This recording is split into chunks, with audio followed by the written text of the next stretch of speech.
Sir hi sir. Hi.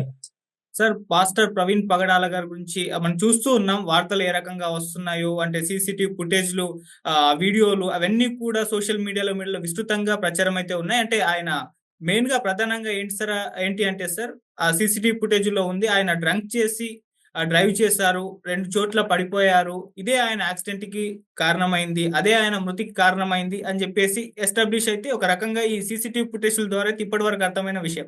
మరి నిజంగా ఈ సీసీటీవీ ఫుటేజ్‌లో ఉంది పాస్టర్ ప్రవీణా? కాదా? అన్న అనుమానాలు కూడా మీలాంటి వాళ్ళు చాలా మంది ఎక్స్‌ప్రెస్ చేస్తున్నారు. మరి దీనికి సంబంధించి అంటే ఇప్పటివరకు రిలీజ్ అయిన ఈ సీసీటీవీ ఫుటేజ్‌లకు సంబంధించి మీరేం చెప్తారు సార్? ఇప్పటి వరకు రిలీజ్ అయిన సీసీ ఫుటేజ్ అన్ని కూడా అవి ఫేక్ అన్నటువంటి ఒక అనుమానం అయితే మేము వ్యక్తం చేస్తున్నామండి. హ్మ్. ఎందుకంటే మాకు ఆ మరణం ఎక్కడైతే జరిగిందో, ఆ ఇన్సిడెంట్ జరిగినటువంటి సంఘటన స్థలంలో సీన్ ఆఫ్ అఫెన్స్ లో చాలా ప్రశ్నలు ఉన్నాయి కానీ ఇంతవరకు ఒక్క ప్రశ్నకు కూడా ఆన్సర్ అనేది మాకు దొరకలేదు. ఇంతవరకు ప్రభుత్వం వాళ్ళు కూడా దానికి సరైనటువంటి సమాధానాలు ఇవ్వలేదు. కాబట్టి ఆ అనుమానాలు అలాగే ఉన్న మాకు ఇప్పుడు ఎన్నో ఫుటేజెస్ చూపించి అక్కడ ప్రవీణ్ పగడాల గారే అంటే నమ్మటానికి యావత్ క్రైస్తవ సమాజం అంతా కూడా అగ్రి చేయటానికి, యాక్సెప్ట్ చేయటానికి అనుకూలంగా లేదు. మాకు 2 అనుమానాలున్నాయి. ఒకటి, ఎవరినో పెట్టి డ్రెస్, హెల్మెట్, మాస్క్, ఫోను అన్నీ కూడా హ్యాండ్ ఓవర్ చేసుకొని ఆయన్నెక్కడో కంట్రోల్‌లోకి తీసుకొని వేరే వాళ్ళతో ఇవన్నీ చేయించుండాలి. ఎందుకంటే మీరు బాగా అబ్జర్వ్ చేస్తే అక్కడ ఆహ్, ఓన్లీ సీసీ కెమెరాస్ ఉన్నటువంటి ప్రాంతాల్లోనే ఆ బండిలో తిరగటం, ఆ సీసీ కెమెరా పర్యవేక్షణలో ఉన్నటువంటి వైన్ షాప్స్ దగ్గరికెళ్ళటం, ఇదంతా వాంటెడ్‌లీ స్క్రిప్టెడ్‌గా అనిపిస్తుంది హ్మ్. క్లియర్‌గా. ఓకే. అంటే మీకు అంత డౌట్ రావడానికి గల కారణం ఏంటి సార్? ఇప్పుడు ఎవరో ప్రత్యేకంగా సీసీటీవీ ఫుటేజ్‌లు అవన్నీ కూడా ఫ్యాబ్రికేట్ చేయడం గల కారణం ఏమై ఉంటుందంటారు? మీకు ఆ డౌట్స్ రావడానికి గల కారణం ఏంటి సార్?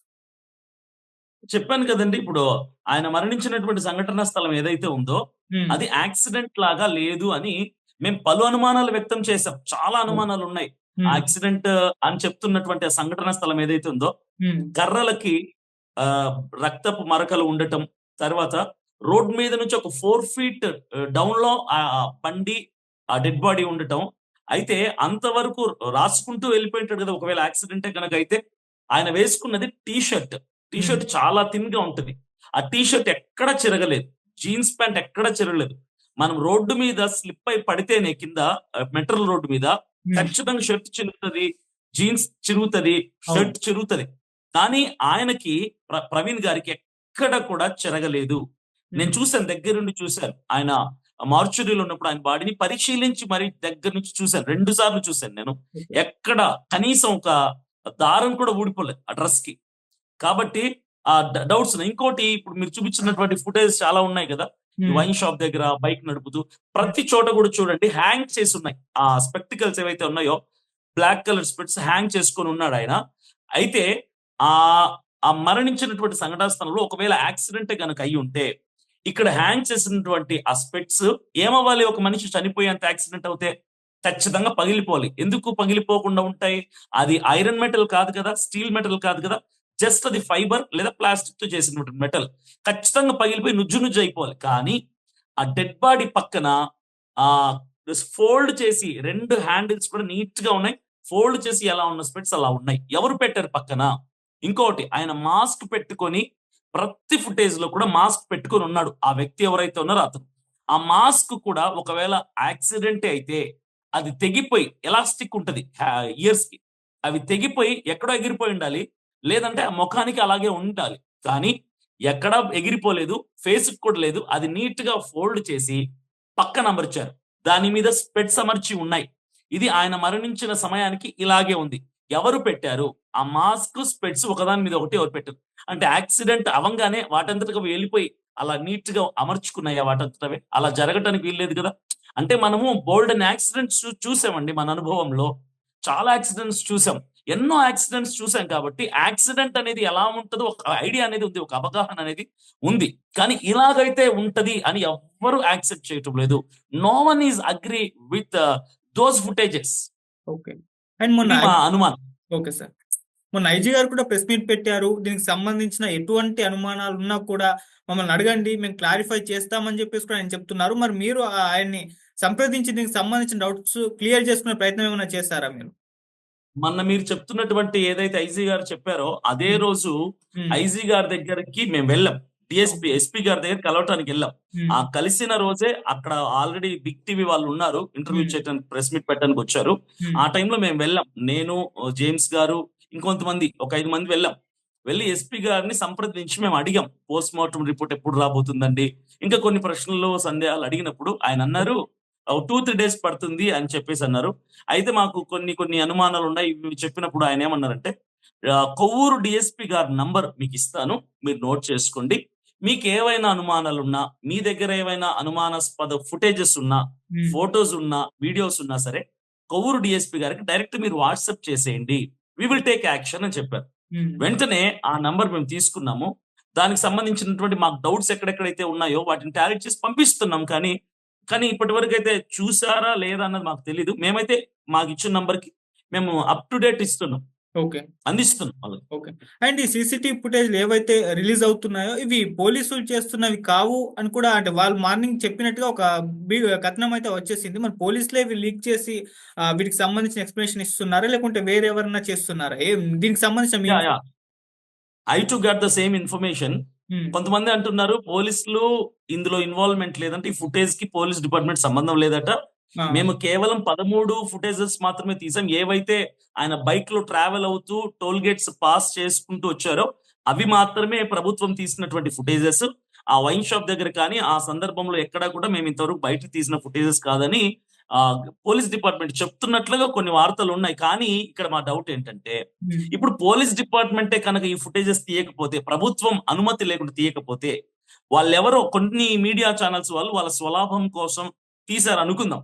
ఓకే. తీసి ఇంత వైరల్ చేస్తుంటే, ఇంత హ్మ్. హడావిడి జరుగుతుందా వాటి మీద?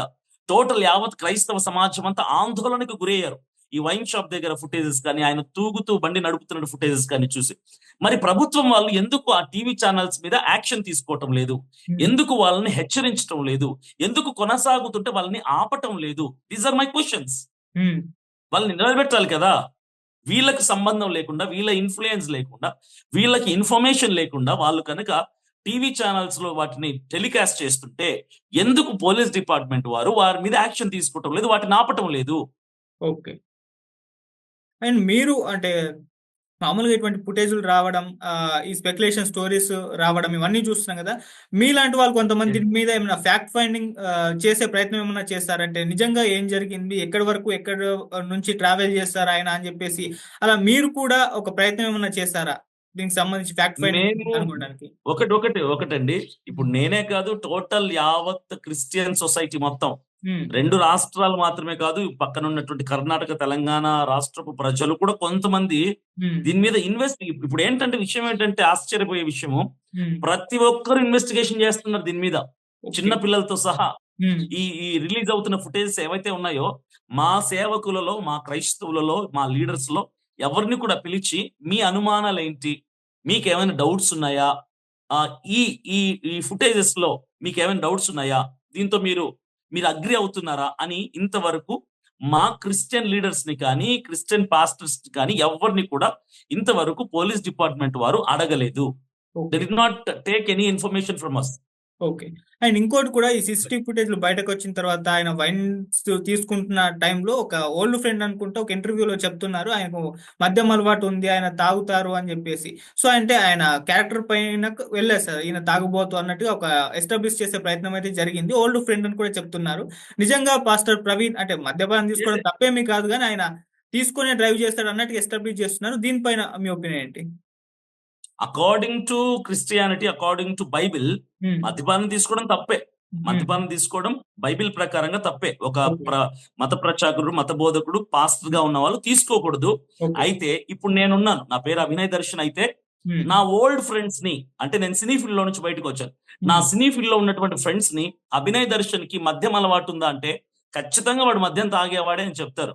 ఓకే. డ్రగ్స్ అలవాటున్నాయంటే ఉన్నాయనే చెప్తారు. హ్మ్. నన్ను నా కోసం ఏదైనా ఇన్వెస్టిగేట్ చేయాలి, ఏదైనా సమాచారం సేకరించాలి అనుకుంటే, హ్మ్. నేను ఇన్సిడెంట్ ఇప్పుడు జరిగితే ఈ రీసెంట్‌గా ఉన్నటువంటి ఫ్రెండ్ సర్కిల్‌ని అడగాలి. అంటే లాస్ట్ 5 ఇయర్సో, లాస్ట్ 4 ఇయర్స్ నుంచి నాతో ఎవరైతే ట్రావెల్ చేస్తున్నారో, నేను సేవలోకి అంటే దేవునిలోకొచ్చాక ఎవరితో ట్రావెల్ చేసిన వాళ్ళని అడిగితే, నా అలవాట్లేంటి, నా పద్ధతులేంటి, నేనేం తీసుకుంటాను, ఏం తీసుకుని వాళ్ళు చెప్తారు తప్ప, హ్మ్. ఓల్డ్ ఫ్రెండ్స్‌ని అడగటం ఏంటండి? ఇప్పుడు ప్రవీణ్ పగడాల గారే చాలా సందర్భాల్లో I was a drug addict అని చెప్పారాయన. నేను వ్యసనపరుణ్ణి. హ్మ్. అది పాత జీవితం. క్రీస్తులోకొచ్చాక వాటన్నిటిని విడిచిపెట్టాను. నాకే అలవాటు లేదని ఆయన పలు సందర్భాల్లో చెప్పారు. ఆయనకి ఏ అలవాటు లేదు అని యావత్ క్రైస్తవ సమాజం అంతా కూడా కంఠం విప్పి గట్టిగా అరిచి చెప్తున్నాం ఈరోజు. ఓకే.